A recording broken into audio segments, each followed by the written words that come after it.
А перед началом этого ролика небольшая просьба к нашим зрителям подписаться на канал, поставить лайк. Ваша поддержка очень сильно помогает каналу развиваться и дает нам мотивацию каждый день выпускать ролики для вас с ответами на посягательство на нашу историю.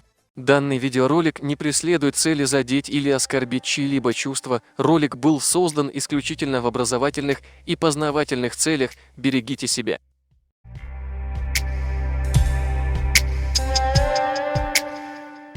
Ингушам неприятен тот факт, что именно чеченцы призывали их к единобожию, распространяли среди них слово Всевышнего, но тем не менее сегодня мы вам покажем следующие ссылки, где чеченцы призывали в ислам Галгай.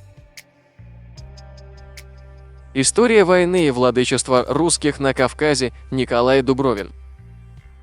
Вся Чечня беспрекословно подчинилась Мансуру, но он, недовольствуясь этим, простирал виды еще дальше. Лжепророк хотел привлечь под свои знамена все магометанское население и обратить в ислам и другие горские племена, не исповедовавшие до сих пор этой религии. Его ученики-эмиссары появились у осетин и ингушей и старались склонить их на свою сторону. Осетины отказались следовать учению чеченского пророка, а ингушей отправили нарочного к подполковнику Мацину, находившемуся с отрядом у Владикавказа.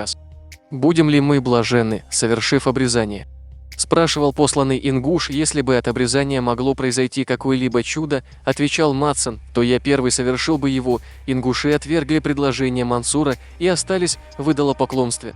Несмотря на эти неудачи с ингушами, шейх Мансур не терял надежды на успех и продолжал призывать их в ислам. Акты, собранные Кавказской археографической комиссией, том 4, генерал Дель Поццо генералу Булгакову от 13 июня 1810 года, номер 48.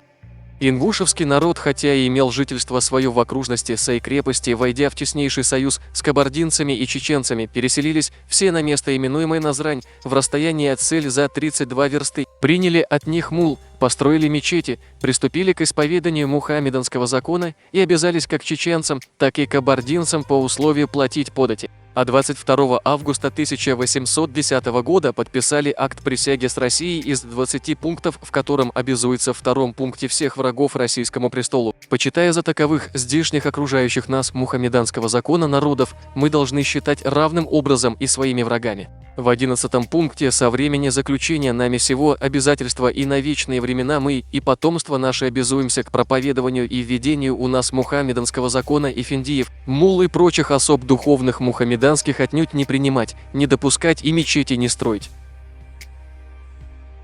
В научном труде «Ингушетия в политике Российской империи на Кавказе», 19 век, сборник документов и материалов.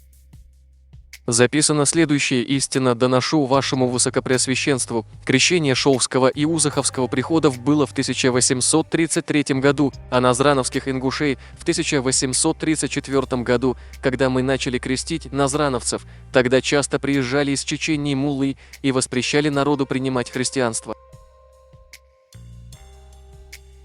Как все мы знаем, Авлия Кунта Хаджи Кишиев в 1847 году, устаз по воле Аллаха, стал причиной окончательного принятия ислама ингушами. Шейх Кунта Хаджи привел в ислам десятки тысяч людей и учил их быть искренними мусульманами сердцем и помыслами. Его деятельность не ограничилась рамками Чечни и Ингушетии, но затронула и часть Осетии, где еще в 30-х годах 20 века были его последователи из числа осетинской мусульманской общины. Были такие и в Дагестане, где его последователями стали андийцы и немногочисленная община аварцев.